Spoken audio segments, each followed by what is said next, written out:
dipersilakan duduk kembali. Baik Bapak Ibu yang sama dikasihi Tuhan, apa kabarnya hari ini? Sampurasun. Ya, seperti biasa Bapak Ibu Saudara, mengawali khotbah kita, mari kita membagikan damai sejahtera kepada yang di kanan dan di kiri kita lewat bersalam-salaman. Katakan damai sejahtera bagimu.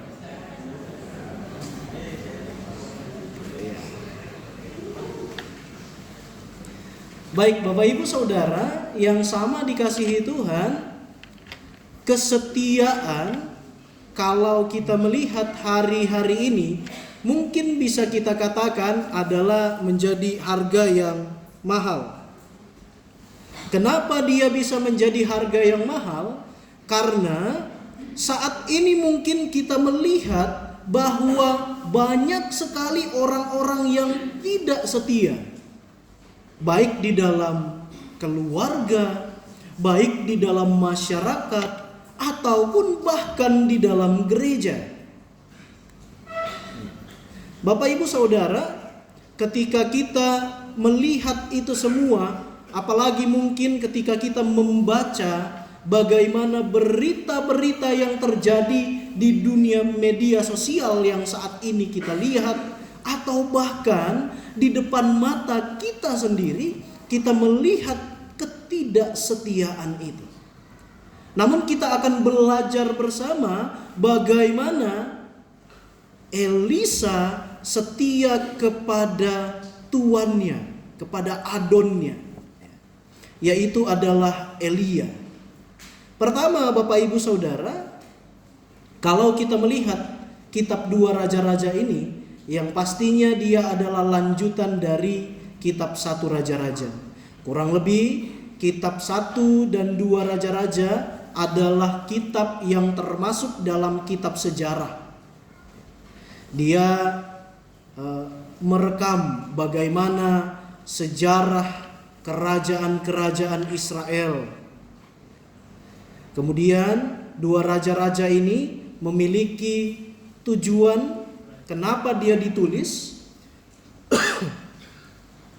agar orang-orang atau pembaca saat itu dan pembaca saat ini bisa melihat bahwa keberhasilan umat Allah saat itu bukan hanya karena kesetiaan mereka terhadap Allah, tetapi juga karena kesetiaan Allah terhadap mereka.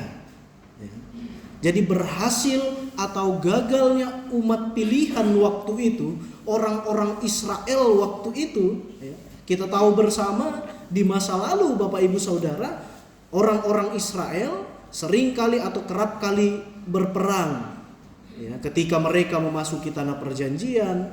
Dan kita tahu juga bagaimana orang-orang Israel ini juga beberapa kali gagal dalam kesetiaannya.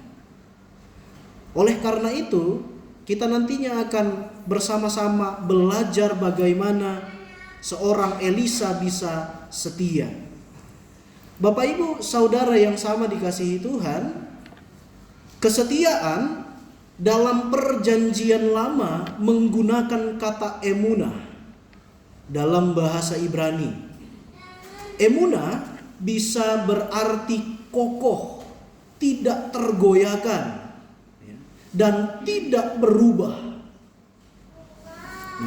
Kata kesetiaan ini atau kata emunah ini dalam perjanjian lama kerap kali dihubungkan terhadap kesetiaan Allah dan keinginan Allah bagaimana sih umatnya setia, yang seperti apa kesetiaan mereka.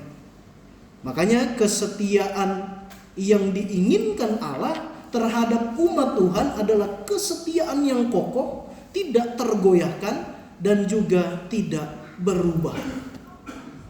Sedangkan dalam perjanjian baru sendiri, kesetiaan menggunakan kata Yunani pistos, yang artinya taat kepada perintah, dapat dipercaya, orang percaya, dan followers atau pengikut. Itu artinya. Jadi dari dua kata ini kita bisa melihat Bapak Ibu Saudara ada dua sisi emunah yang seringkali dikaitkan dengan kesetiaan Allah, tetapi juga pistos yang juga dikaitkan dengan bagaimana seseorang setia, bagaimana manusia setia bukan hanya kepada Allah, tetapi karena arti pistos sendiri dapat dipercaya, berarti itu menunjukkan ada loyalitas di situ. Ibu bapak saudara yang sama dikasihi Tuhan, kalau kita ke pembacaan kita, saya coba melihat ayat ini ya, dari ayat 1 sampai ayatnya yang ke-12. Nah, Bapak Ibu Saudara, kalau kita lihat di ayatnya yang pertama, ini menjelaskan bagaimana apa yang akan terjadi sesudah ini, atau di ayat yang ke-11 12 itu kan Elia akan terangkat ke surga. Nah, Elia sendiri nantinya akan terangkat ke surga. Tetapi sebenarnya siapa Elia dan Elisa ini? Tentu saja Elia adalah seorang nabi ya. Eliyahu itu artinya Tuhanku adalah Allah, atau Allahku adalah Adonai. Karena di zaman dahulu kata Yahweh itu tidak bisa disebutkan karena terlalu sakral, sehingga kata Yahweh itu selalu diganti dengan kata Adonai. Nah, sedangkan Elisa sendiri arti namanya adalah Allah penyelamatku. Kalau kita lihat perjalanan atau kisah dari Elisa sendiri, dia dimulai dari 1 Raja-Raja pasalnya yang ke-19. 1 Raja-Raja pasalnya yang ke-19 mulai dari ayat 19, 20 dan 21. 1 Raja-Raja 19, 22 ayat 19, 20 dan 21. Kita bisa melihat adanya sesuatu yang unik di situ Bapak Ibu. Kenapa? Karena yang diurapi biasanya dalam perjanjian lama kan pengurapan itu terjadi untuk nabi, imam, dan raja. Nah, tetapi pengurapan yang biasanya terjadi adalah pengurapan yang menggunakan minyak atau penumpangan tangan dalam perjanjian lama. Tetapi uniknya kalau kita baca di 1 Raja-Raja pasal yang ke-19 ayatnya yang ke-19, bagaimana Elisa diurapi atau bagaimana Elisa dipilih ya, dengan cara kalau Bapak Ibu baca di situ, Elia kemudian melemparkan jubahnya kepada Elisa. Nah, tetapi dengan lemparan jubah itu kurang lebih Elisa bisa bersama-sama dengan Elia. Menurut beberapa ahli sekitar 6 tahun lamanya. Luar biasa, dari lemparan jubah bisa bersama 6 tahun. Kalau sekarang kan ya, melempar kata-kata ya belum tahu bersamanya berapa tahun rupanya. Ya, melempar janji manis ya belum tentu bersamanya berapa tahun. Apalagi untuk anak-anak muda yang mungkin sementara berpacaran ya, banyak sekali melempar kata-kata manis mungkin, tapi tidak tahu berapa lama bertahan. Ya, Bapak Ibu Saudara yang sama dikasih Tuhan, sehingga kalau kita lihat kembali perjalanan ini ya, mulai dari keterpilihan Elisa sebagai murid, kalau kita bisa bilang di situ, murid dari Elia. Nah, sehingga Elisa ini menunjukkan kesetiaan yang luar biasa kepada Elia. Nah, inilah yang luar biasa dari Elia sebagai seorang pemimpin. Bagaimana Elia ya, karena pemimpin yang baik adalah pemimpin yang bukan hanya mampu menonjolkan dirinya sendiri, pemimpin yang baik bukan hanya mampu menunjukkan kesetiaannya sendiri, tetapi pemimpin yang baik adalah pemimpin yang juga bisa melahirkan pemimpin-pemimpin setelah kepemimpinannya. Dan Elia benar-benar mendidik, mengkader Elisa ini sehingga nantinya dia juga akan menjadi nabi yang sangat luar biasa. Kita sudah melewati pemilihan Pelkat ya. Sehingga sudah terpilih Bapak Ibu Saudara untuk menjadi pengurus. Ini menjadi penting bagaimana kita bisa meneladani Elia. Ya, dalam waktu 2,5 tahun ke depan, Bapak Ibu Saudara akan menjadi seorang pemimpin yang mengelola, yang mengurusi tata kelola dalam Pelkat. Nah, dan juga PHMJ ya, PHMJ akan ada PHMJ yang baru dan juga kemudian akan ada koordinator sektor yang baru. Ini menjadi penting bagaimana seorang pemimpin seperti Elia bisa meneladani, menciptakan bahwa selalu saya katakan kalau saya bergerak dalam tim kerja PKA, penyusunan program kerja dan anggaran, selalu saya bilang tidak ada di dunia ini yang namanya Superman. Ya. Superman itu kan cerita hayalan saja. Tetapi yang ada di dunia ini bukan Superman tapi super team. Jadi diperlukan kerjasama di situ, koordinasi, komunikasikan, adanya pendelegasian tugas di situ. Tidak semuanya harus dikerjakan sendiri, seakan-akan kita jadi superhero sendiri dan orang lain kita anggap zero. Nah, Bapak Ibu Saudara, selanjutnya kalau kita lihat Elia sebenarnya mau menawarkan kepada Elisa, ya, tinggallah di sini. Sebab Tuhan menyuruh aku ke Betel. Sebab Tuhan menyuruh aku ke Yeriko. Jadi perjalanannya dari Gilgal ke Betel dan kemudian ke Yeriko.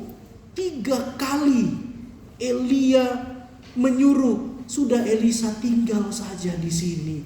Sudah berhentilah mengikuti aku.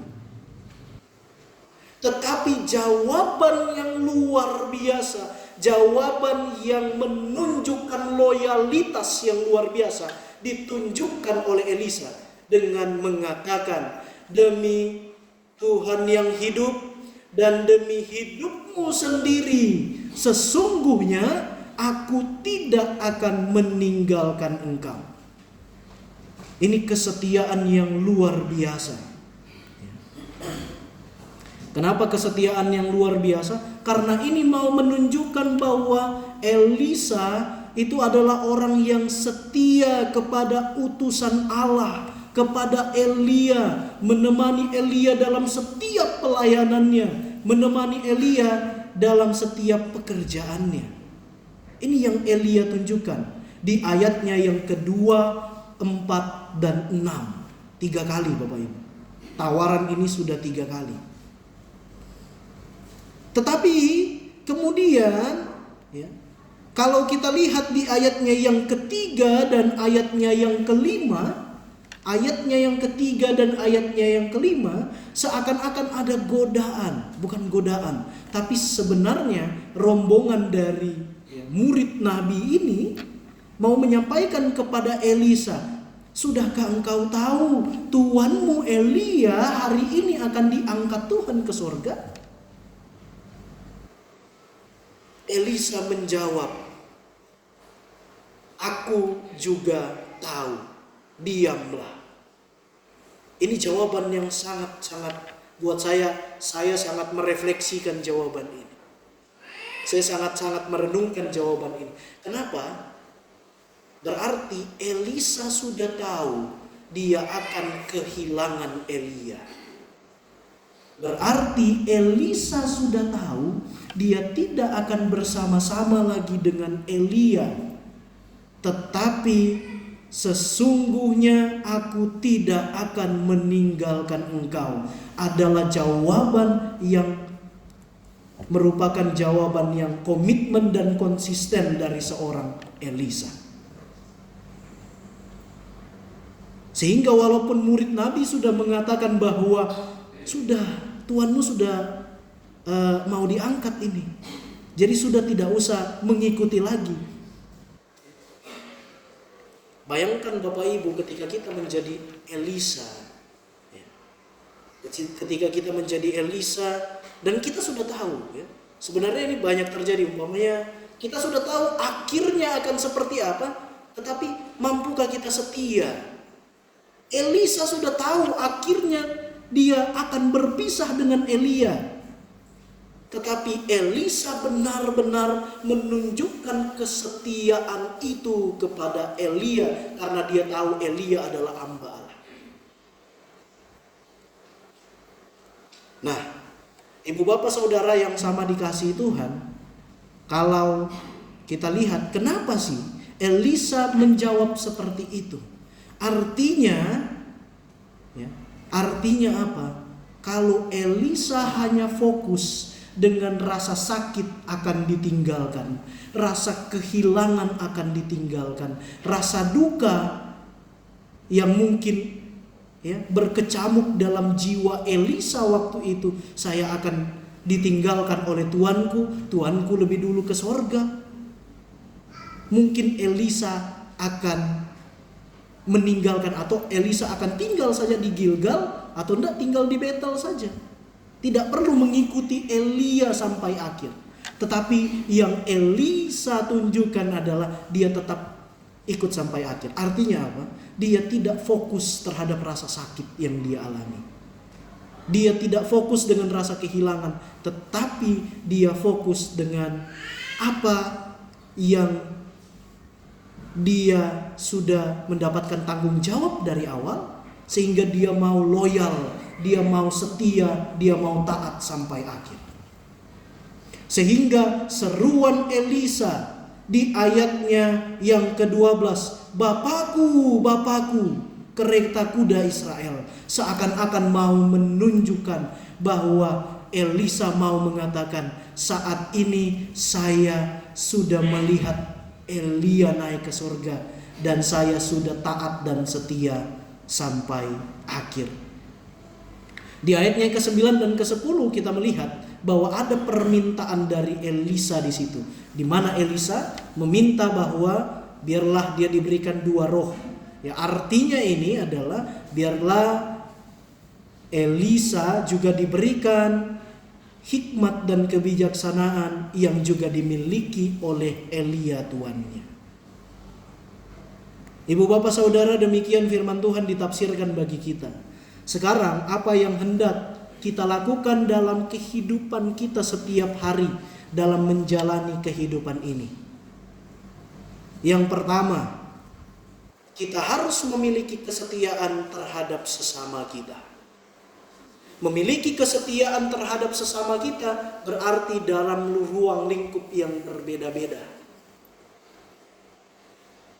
Pertama, mampukah kita setia dalam pelayanan yang kita jalani? Mampukah kita taat sampai akhir? Jangan kemudian berhenti di tengah jalan. Mampukah kita mempertahankan iman kekristenan kita? Taat sampai akhir. Walaupun orang bilang, katanya Yesus begini, katanya kekristenan begini. Jawab saja seperti kata Elisa, aku juga tahu, diamlah. Nah, itu gimana kalau kita jawab seperti itu ya Bapak Ibu? Ya. Ketika ada orang yang bilang, wah katanya kekristenan begini ya, katanya seperti ini. Kita tinggal jawab, aku juga tahu, diamlah.